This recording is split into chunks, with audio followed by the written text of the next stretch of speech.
মাধবপুরে নিখোঁজের 10 দিন পর জঙ্গল থেকে গলিত মরদেহ উদ্ধার। মাধবপুর প্রতিনিধির ভিডিও চিত্রে বিস্তারিত। আপনারা দেখছেন বাংলার খবর 24। বাংলার খবরে আপনার প্রতিষ্ঠানের বিজ্ঞাপন দিন। আপনার প্রতিষ্ঠানের কথা পৌঁছে যাক বাংলার ঘরে ঘরে।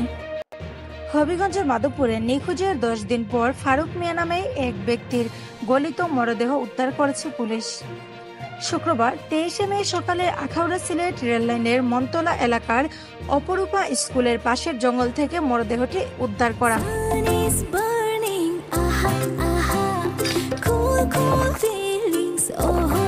প্রাণ ফ্রুটো এখন নতুন লুকে আর টেস্ট অ্যামেজিং।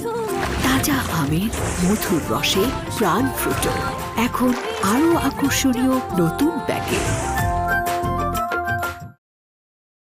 স্থানীয়রা জানান, জঙ্গল থেকে দুর্গন্ধ ছড়ালে তারা বিষয়টি খতিয়ে দেখতে গিয়ে মরদেহটি দেখতে পান।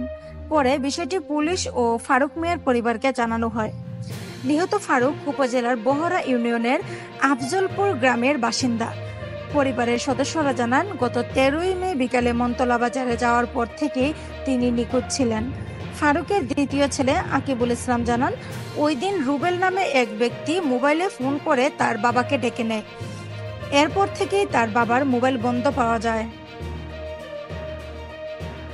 খবর পেয়ে মাধবপুর থানার officer in charge OC Abdullah Al মামুনের নেতৃত্বে পুলিশ ঘটনাস্থলে গিয়ে মরদেহের প্রতিবেদন তৈরি করে এবং ময়না তদন্তের জন্য হবিগঞ্জ সদর হাসপাতালের মর্গে প্রেরণ করে।